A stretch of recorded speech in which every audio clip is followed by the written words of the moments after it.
Good morning TMC knowledge में आपका स्वागत है। आइए देखते हैं इकोनॉमिक्स का ये प्रैक्टिस सेट है। ये देखिए मुख्य रूप से ये हमारा 11वां टेस्ट सीरीज होगा। इसके पहले हालांकि हमने टेस्ट सीरीज का भी एक ही वीडियो अपलोड किया है। ये 11वां टेस्ट सीरीज क्यों अपलोड किया जा रहा है, देखिए ये प्रीवियस ईयर का पेपर है, यानी कि जो बीपीएससी टीआरई 1 में जो पेपर हुआ था, यानी कि 26 अगस्त को जो पेपर हुआ था, तो उसका ये पेपर है। तो हमने सोचा कि पहले प्रीवियस ईयर का पेपर भी आप देख लें, उसके बाद से बाकी जो टेस्ट सीरीज है उसका वीडियो भी अपलोड किया जाएगा। तो इसके पहले हिस्ट्री और ज्योग्राफी का ये जो सेट है, यानी कि प्रीवियस ईयर का, यानी कि चारों विषय का जो प्रीवियस ईयर का पेपर दिया है वो सेट नंबर 11 में दिया है। तो आइए शुरू करते हैं इसे और देखते हैं। इसका पहला प्रश्न है कि देशों के मध्य विकास की तुलना का मुख्य गुणांक क्या है। ये प्रश्न आया हुआ था 26 अगस्त 2023 को जो पेपर हुआ था बीपीएससी टीआरई 1 में सोशल साइंस के लिए, यानी कि क्लास 10th 9th के लिए, तो उसका पेपर है। तो देखिए देशों के मध्य तुलना का मुख्य गुणांक क्या होता है, तो इसका सही जवाब है कि देखिए इसमें आय को जो है कि मुख्य गुणांक माना जाता है, यानी कि यदि देश में प्रति व्यक्ति आय अधिक होती है तो उस देश का मानव विकास सूचकांक भी उच्च होता है। और नेक्स्ट प्रश्न है कि औसत आय और भी किस नाम से जानी जाती है, यानी कि औसत आय को हम और किस नाम से जानते हैं, ये अगला प्रश्न है। देख लीजिए ऑप्शन में दिया है प्रति व्यक्ति आय, या उसके बाद से व्यक्तिगत आय है, फिर राष्ट्रीय आय है। तो इसका सही जवाब है कि देखिए औसत आय को हम प्रति व्यक्ति आय के नाम से भी जानते हैं। और औसत आय की गणना कुल आबादी द्वारा उस क्षेत्र में रहने वाले व्यक्ति की कुल आय से विभाजित करके ज्ञात की जाती है।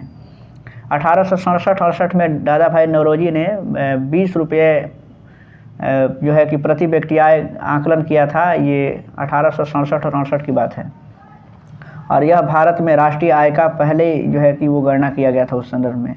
नेक्स्ट प्रश्न है यहाँ से कि मानव विकास रिपोर्ट किस संगठन द्वारा प्रकाशित की जाती है। मानव विकास जो रिपोर्ट है वो यूएनडीपी ये जो संगठन है उसके द्वारा यानी कि ये प्रकाशित की जाती हैं, और ये 1990 से इसका प्रकाशन किया जा रहा है, जबकि यूएनडीपी की जो स्थापना है ये 1965 में हुई थी।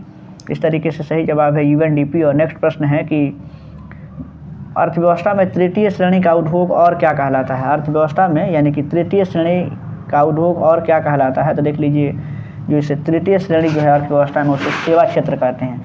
हम जानते हैं कि अर्थव्यवस्था को 3 भागों में बांटा गया है, जिसमें प्राथमिक, द्वितीय और तृतीय क्षेत्र कहा गया है। जिसमें जो प्राथमिक क्षेत्र होता है यानी कि जो प्राइमरी सेक्टर है वो कृषि, इसके अंतर्गत कृषि आता है, पशुपालन मत्स्य पालन आता है। जबकि जो द्वितीय क्षेत्र है यानी कि इसके अंतर्गत विनिर्माण यानी कि उद्योग धंधों को हम लाते हैं, कल कारखानों को। और जो तृतीय श्रेणी है, जो तृतीय क्षेत्र है यानी कि जो टर्सरी सेक्टर है, टर्शियरी सेक्टर हैं, इसके अंतर्गत सेवा क्षेत्र को लिया जाता है, जो कि जैसे इसमें बैंक हैं, बीमा है, संचार क्षेत्र है, शिक्षा, यातायात, परिवहन, ये सभी चीज़ें, और पर्यटन, चिकित्सा जैसे क्षेत्र जो हैं ये सभी सेवा क्षेत्र में आते हैं, और ये भारत के राष्ट्रीय आय में महत्वपूर्ण भूमिका निभाता है।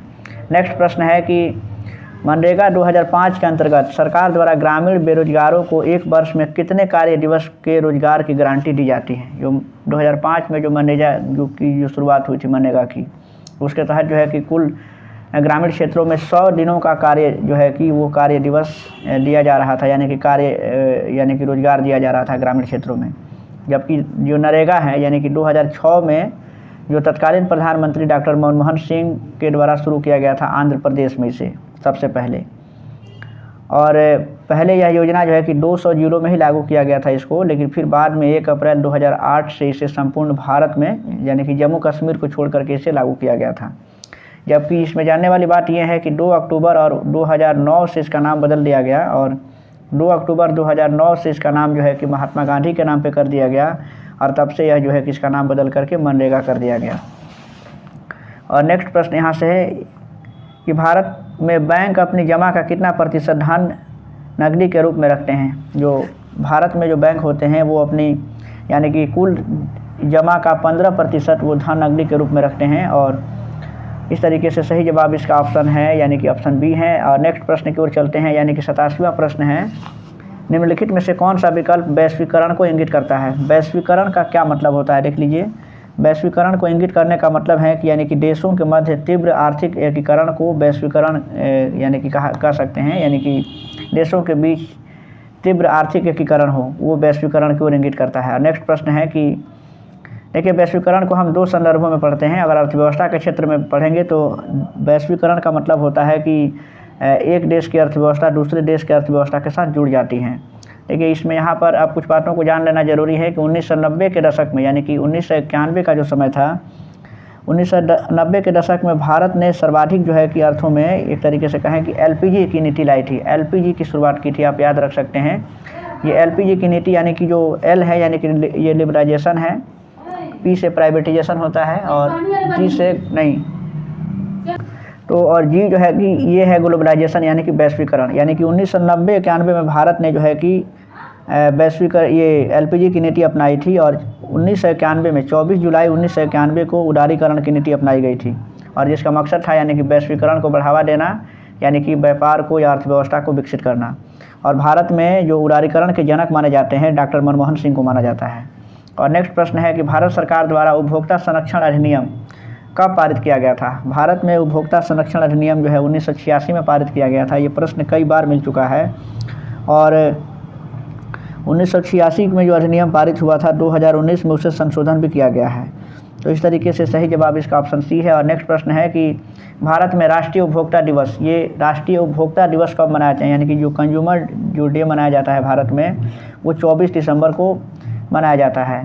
प्रत्येक वर्ष 24 दिसंबर को राष्ट्रीय उपभोक्ता दिवस मनाते हैं। और इस तरीके से आप देख सकते हैं। अगला प्रश्न है कि अनुचित व्यापार प्रथाओं एवं शोषण के विरुद्ध उपभोक्ता के पास कौन सा अधिकार है, ये बताना है। और इसमें देखिएगा अनुचित व्यापार और प्रथाओं के एवं शोषण के विरुद्ध जो उपभोक्ता के पास अधिकार हैं, यानी कि इसमें से विकल्पों में कोई भी नहीं दिया गया है। इस तरीके से इसका ऑप्शन है कि इसमें राइट आंसर इसका ऑप्शन ई होगा, क्योंकि इसके लिए जो उपभोक्ताओं को अधिकार दिए गए हैं वो इसमें नहीं दिया गया। ये सभी जो है कि मौलिक अधिकार और ये यहाँ पे सूचना का अधिकार दिया गया है, जो कि ये उपभोक्ताओं से संबंधित नहीं है। नेक्स्ट प्रश्न है यहाँ से कि अपने नागरिकों को सरकार से उसके कार्यों के बारे में सवाल करने का अधिकार देने के लिए कौन सा अधिनियम पारित किया गया था?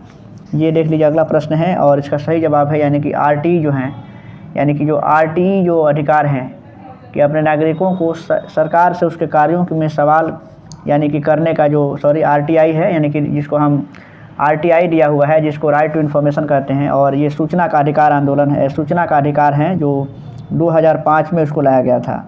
तो इस तरीके से इसके द्वारा नागरिक जो है कि अपने सरकार से उसके कार्यों के बारे में सवाल पूछ सकते हैं। और इस तरीके से नेक्स्ट प्रश्न यहाँ से है कि किस बहुराष्ट्रीय कंपनी ने छोटी भारतीय कंपनी यानी कि पारक फूड्स को ख़रीदा है? किस बहुराष्ट्रीय कंपनी ने छोटी भारतीय कंपनी यानी जो पारक फूड्स है उसको ख़रीदा है? इसका सही जवाब है कि देख लीजिए इसमें ऑप्शन बी जो है, यानी कि जो कारगिल फूड्स हैं वो जो है कि भारत की छोटी भारतीय कंपनी जो पारक फूड्स है उसको ख़रीद लिया है। और ये जो कारगिल फूड्स हैं, आप इस विषय में जान लीजिए कि जो ये कारगिल फूड्स जो कंपनी है वो अमेरिकन कंपनी है, और जबकि पारक फूड्स जो कंपनी थी वो भारतीय कंपनी थी। तो इस तरीके से नेक्स्ट प्रश्न है कि मनरेगा अधिनियम के बारे में निम्नलिखित में से कौन सा गलत है? अभी मनरेगा जो है जिसको अभी बात किया गया कि 2006 में उसे लागू किया गया था, तो उसके विषय में कौन सा कथन गलत है? ऑप्शन सी इसके लिए राइट आंसर है कि यदि सरकार असफल होती है तो यह रोजगार भत्ता नहीं देगी। ये इसके विषय में गलत कथन है। नेक्स्ट प्रश्न है कि 2016 के आंकड़ों के अनुसार यदि निम्नलिखित देशों में से बेहतर मानव विकास निष्पादन करने वाला देश कौन सा है? तो इसका सही जवाब है ऑप्शन बी यानी कि श्रीलंका, जिसका राइट आंसर होगा। और 2016 में जो मानव विकास सूचकांक 2017 में जो आया था उसमें नॉर्वे, स्विट्जरलैंड, आयरलैंड, जर्मनी जैसे देश क्रमशः जो है कि वो पहले, दूसरे और तीसरे स्थान पर रहे थे।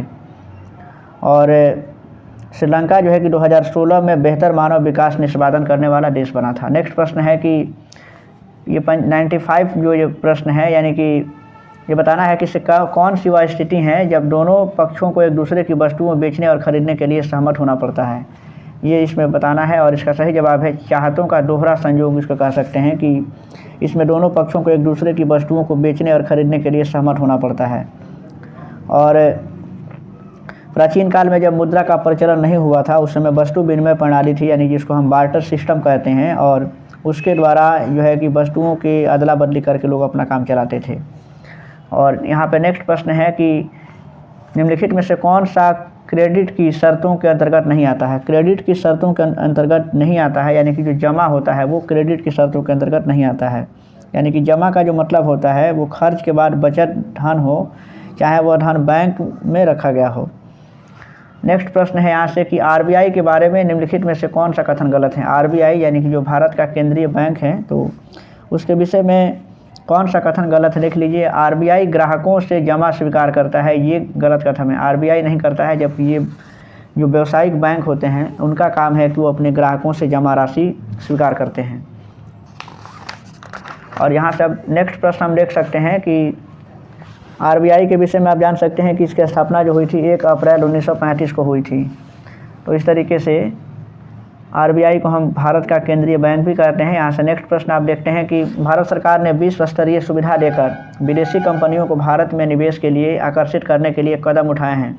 इन औद्योगिक क्षेत्रों को क्या कहते हैं, ये बताना है। तो इसका सही जवाब है कि इसको जो है कि हम विशेष आर्थिक क्षेत्र यानी कि इसको हम जो है कि सेज के नाम से जानते हैं। इस तरीके से राइट आंसर इसका ऑप्शन ए है। और सेज का पूरा नाम है यानी कि स्पेशल इकोनॉमिक जोन, ये जो SEZ जो आपको दिख रहा है यानी कि स्पेशल इकोनॉमिक जोन इसका नाम है। और ये जो है कि ये भारत सरकार ने शुरू किया था और इसके तहत जो है कि विदेशी कंपनियों को भारत में विदेश करने यानी कि निवेश करने के लिए आकर्षित करने के लिए कदम उठाया गया था। और नेक्स्ट प्रश्न यहाँ से है कि जीडीपी एक विशेष वर्ष के दौरान उत्पादित जो है कि बताना है कि किस प्रकार के कुल मूल्य हैं। तो इसका राइट आंसर है, देख लीजिए कि जो जीडीपी होता है वो एक वर्ष के दौरान उत्पादित जो है कि सभी अंतिम और सामान और सेवाओं का कुल मूल्य होता है। और सकल घरेलू उत्पाद उसको कहते हैं जीडीपी को। तो ये किसी निश्चित भौगोलिक क्षेत्र के अंतर्गत एक निश्चित अवधि में अंतिम रूप से उत्पादित जो वस्तुएं हैं और जो सेवाएं हैं उनका कुल मूल्य होता है। और यहाँ से नेक्स्ट प्रश्न है कि भारत में काली क्रांति संबंधित है। काली क्रांति का संबंध किससे है, देख लीजिए। तो काली क्रांति जो है ये कच्चा तेल के उत्पादन से संबंधित है, यानी कि सही जवाब इसका ऑप्शन सी है। और भारत में बहुत सी क्रांतियाँ आई हैं, यानी कि देखें तो कृषि के क्षेत्र में, जैसे हरित क्रांति है, श्वेत क्रांति है, पीली क्रांति है। तो इसको आपको जानना चाहिए। भारत की नकदी फसल कौन सी है, कौन सी नहीं है। नकदी फसल इसमें से कौन सी नहीं है, देख लीजिए। तो भारत में जो नकदी फसलों हैं इसमें देखिए ऑप्शन आपके सामने जो दिख रहा है, देखिए इस मूंगफली है, जूट है, ये सभी नकदी फसल हैं। जबकि जो जौ है ये नकदी फसल में नहीं आता है, यानी कि ये रबी की फसल है और नकदी फसलें नहीं हैं। नेक्स्ट प्रश्न है कि भारत में प्रथम पंचवर्षीय योजना का आधार क्या था। ये प्रश्न कई बार आ चुका है कि जो पहली पंचवर्षीय योजना भारत में लागू की गई थी यानी कि 1951 से लेकर के 1956 तक, और वो जो है कि हैराल्ड डोमर मॉडल पर आधारित थी। जबकि जो दूसरी पंचवर्षीय योजना थी वो महालनोबिस मॉडल पर आधारित थी। और इस तरीके से सही जवाब इसका ऑप्शन ए होगा। राइट आंसर है इसका अगला इसका प्रश्न है कि RN मल्होत्रा कमेटी संबंधित हैं। RN मल्होत्रा कमेटी का संबंध किससे है, तो ये बीमा क्षेत्र से संबंधित हैं। और मल्होत्रा समिति जो है कि ये रिपोर्ट जो आई थी वो बीमा विनियामक और विकास प्राधिकरण का गठन जो है कि 1999 में किया गया था। और जो RN मल्होत्रा थे ये RBI के पूर्व गवर्नर थे और जिनके नाम पर एक कमेटी बनी थी। और नेक्स्ट प्रश्न है कि सरकारी व्यय को नियंत्रित करने का प्राधिकारी कौन है। सरकारी व्यय को नियंत्रित करने का प्राधिकार किसके पास है, यानी कि जो प्राधिकारी कौन होता है, तो वित्त मंत्रालय इसका राइट आंसर है। और वित्त मंत्रालय जो है कि वो कराधान, वित्तीय कानून और वित्तीय संस्थानों में पूंजी बाजार और केंद्र और राज्यों के बीच जो वित्तीय और केंद्रीय बजट हैं उसका ये संबंधित जो है कि लेखा जोखा रखता है। और वित्त विभाग जो है कि वित्त मंत्रालय के 5 विभाग भी हैं। तो इस तरीके से राइट आंसर इसका है। और नेक्स्ट प्रश्न है कि भारत अधिकतम विदेशी मुद्रा किसके निर्यात से कमाता है। किसके निर्यात से भारत अधिकतम विदेशी मुद्रा कमाता है, तो इसका सही जवाब है कि कपड़ा के निर्यात से भारत में सबसे ज़्यादा जो है कि विदेशी मुद्रा आता है, यानी कि इस तरीके से ऑप्शन सी राइट आंसर है। और 106वां प्रश्न है कि देख लीजिए कि निम्न में से कौन सा एक राष्ट्रीय खाद्य सुरक्षा मिशन में शामिल नहीं है। राष्ट्रीय खाद्य सुरक्षा मिशन में शामिल कौन सा नहीं है, तो इसका सही जवाब है कि तिलहन जो है वो इसमें शामिल नहीं है। जबकि राष्ट्रीय खाद्य सुरक्षा मिशन में गेहूं, चावल और दलहनों को शामिल किया गया है। जबकि देखिए राष्ट्रीय खाद्य सुरक्षा मिशन जो है ये 11वीं पंचवर्षीय योजना की अवधि में ये एक योजना प्रारंभ की गई थी और इसकी शुरुआत जो हुई थी वो 2007 से हुई थी, यानी कि राष्ट्रीय खाद्य सुरक्षा मिशन की। नेक्स्ट है कि नीति आयोग अस्तित्व में कब आया था। नीति आयोग जो है यानी कि पहले जो योजना आयोग हुआ करता था 1 जनवरी 2015 से उसका नाम बदल दिया गया और उसका नाम जो है कि नीति आयोग कर दिया गया। तो इस तरीके से योजना आयोग हम जानते हैं कि 15 मार्च 1950 को स्थापित हुआ था, जबकि उसका नाम बदल करके 1 जनवरी 2015 से नीति आयोग कर दिया गया है। और नीति आयोग के जो अध्यक्ष होते हैं, यानी कि योजना आयोग की तरह जो प्रधानमंत्री होते थे, तो नीति आयोग का भी अध्यक्ष प्रधानमंत्री होते हैं। और नीति आयोग के जो उपाध्यक्ष अभी सुमन बेरी हैं। और इस तरीके से नीति आयोग के जो उपाध्यक्ष होते हैं वो कैबिनेट मंत्री का दर्जा उनको प्राप्त होता है।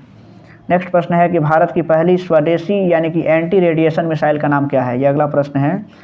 तो देख लीजिए इसमें से जो भी नाम है, यानी कि जो भारत का प्रथम एंटी रेडिएशन मिसाइल जो है कि वो था, यानी कि रुद्रम 1 था, जो कि ऑप्शन में नहीं है। इस तरीके से ऑप्शन ई राइट आंसर है इसका। और नेक्स्ट प्रश्न है कि भारत का 13वां प्रधान बंदरगाह किस राज्य में स्थापित किया जाने वाला है। भारत का जो 13वां जो प्रधान बंदरगाह है वो महाराष्ट्र राज्य में स्थापित किया जा रहा है इसको। तो इस तरीके से सही जवाब इसका ऑप्शन सी होगा। और भारत का सबसे बड़ा जो बंदरगाह है हम जानते हैं कि मुंबई है। और जो गहरा बंदरगाह भारत का है वो विशाखापट्टनम है। और इस तरीके से अगला प्रश्न है कि भारत में किस वर्ष रेल बजट को आम बजट में मिला दिया गया था। ये सही जवाब इसका देखिए क्या होगा। देखिए 2017 में ऐसा हुआ था कि रेल बजट को आम बजट के साथ मिलाकर के उसको पेश किया गया था। और नेक्स्ट प्रश्न यहाँ से है कि प्रधानमंत्री किसान सम्मान निधि योजना किस तारीख को शुरू की गई थी, ये बताना है। तो ये इसकी शुरुआत हुई थी 1 फरवरी 2019 को, यानी कि सही जवाब इसका ऑप्शन सी है। और प्रधानमंत्री किसान सम्मान निधि के अंतर्गत छोटे किसानों को प्रति वर्ष 6,000 रुपये सहायता के रूप में 3 किस्तों में उसको उपलब्ध कराया जाता है। और ये प्रधानमंत्री के द्वारा शुरू किया गया एक योजना था। जबकि इसी क्रम में आप जानते हैं कि जो स्वच्छ भारत मिशन है 2 अक्टूबर 2014 को प्रारंभ किया गया था। जबकि जो सुकन्या समृद्धि योजना है 22 जनवरी 2015 को पानीपत से शुरू उसको किया गया था। और जो अटल पेंशन योजना है वो 9 मई 2015 को 18 से 40 वर्ष के व्यक्तियों के लिए चलाया गया था। जबकि प्रधानमंत्री मुद्रा योजना है वो 8 अप्रैल 2015 को। नेक्स्ट प्रश्न है कि गरीबी रेखा को निर्धारित करने के लिए कौन सा संगठन सर्वेक्षण करता है। गरीबी रेखा का जो निर्धारण होता है उसके लिए नीति आयोग जो है कि वो सर्वेक्षण करता है, यानी कि सही जवाब इसका ऑप्शन बी है। और नीति आयोग ने बहुआयामी गरीबी सूचकांक भी जारी किया है, जिसके अनुसार जो है कि अलग अलग रैंकिंग भी दिया गया है राज्यों को। और इस तरीके से हम जानते हैं कि जो योजना आयोग है गरीबी रेखा का जो ये आकलन करता है उसके लिए शहरी क्षेत्र में 2100 कैलोरी प्रतिदिन और ग्रामीण क्षेत्रों के लिए 2400 कैलोरी प्रतिदिन से कम प्राप्त करने वाले व्यक्ति को गरीब माना जाता है। नेक्स्ट प्रश्न है गुलाबी क्रांति का संबंध किससे है। देख लीजिए गुलाबी क्रांति का संबंध जो है वो प्याज उत्पादन से है। इस क्रम में बहुत सारी क्रांतियाँ भारत में, हमने पहले भी कहा, इसमें धूसर क्रांति है यानी जिसको ग्रे रेवोल्यूशन कहते हैं, उसका जो संबंध है ये उर्वरक से है। रजत क्रांति यानी कि जो सिल्वर जो रिवोल्यूशन है वो अंडा उत्पादन से है। स्वर्ण क्रांति शहद उत्पादन से है। लाल क्रांति मांस और टमाटर के उत्पादन से है। जबकि जो हरित क्रांति भारत में आई थी 1966-67 में हुई थी, जिसमें गेहूं के उत्पादन में ज़्यादा वृद्धि हुई थी। और नेक्स्ट है कि रॉबिन हुड प्रभाव निम्नलिखित में से किससे संबंधित है, ये अगला प्रश्न है। और इसका संबंध जो है कि वो आयु पुनर्वितरण से इसका संबंध है। ऑप्शन सी इसके लिए राइट आंसर होगा। और इस तरीके से हम अगले प्रश्न की ओर चलते हैं। डेयरी उद्योग आर्थिक गतिविधि में किस क्षेत्र में आता है। डेयरी उद्योग जो है वो आर्थिक गतिविधि के किस क्षेत्र में आता है, तो आप इसको देख सकते हैं। देखिए तृतीय क्षेत्र, देखिए जो डेयरी है यानी कि जो दूध उत्पादन है, तो ये तो पशुपालन से संबंधित है, यानी कि इसको प्राथमिक क्षेत्र में ही आना चाहिए, क्योंकि ये प्राथमिक क्षेत्र कृषि से संबंधित होता है। जबकि जो तृतीय क्षेत्र है वो सेवा क्षेत्र है। नेक्स्ट प्रश्न यहाँ से है कि भारत के संविधान में पंचवर्षीय योजनाओं की अवधारणा किस देश से ली गई है। पंचवर्षीय योजना की जो अवधारणा ली गई है यानी कि रूस से ली गई है। और रूस में नियोजित अर्थव्यवस्था की शुरुआत हुई थी 1928 में ही हो गई थी। जबकि भारत में जो नियोजित अर्थव्यवस्था की शुरुआत हुई थी वो 1951 में शुरू की गई थी। और उस समय से ही भारत में पंचवर्षीय योजनाओं को शुरू किया गया था। यहाँ से नेक्स्ट प्रश्न यहाँ से देख सकते हैं। देखिए ये 26 अगस्त 2023 को जो पेपर हुआ था ये इसका पेपर है सोशल साइंस का, जिस प्रीवियस ईयर के अंतर्गत आप इस पेपर को देख रहे हैं। देखिए यहाँ पे 117वां प्रश्न है कि वस्तुओं के आयात एवं निर्यात पर लगाया जाने वाला कर किस नाम से जाना जाता है। देखिए वस्तुओं के आयात और निर्यात पर जो कर लगाया जाता है उसको हम सीमा शुल्क के नाम से जानते हैं। और जो सीमा शुल्क होता है ये एक प्रकार का अप्रत्यक्ष कर होता है, क्योंकि हम जानते हैं कि भारत में 2 प्रकार के कर होते हैं, जो जिसको हम प्रत्यक्ष और अप्रत्यक्ष कर के नाम से जानते हैं। तो सीमा शुल्क जो है एक प्रकार का ये अप्रत्यक्ष कर है, यानी कि इनडायरेक्ट टैक्स इसको कहेंगे। नेक्स्ट है कि भारत ने किस पंचवर्षीय योजना के दौरान मिश्रित अर्थव्यवस्था को अपनाया था। भारत की जो अर्थव्यवस्था है वो मिश्रित है और किस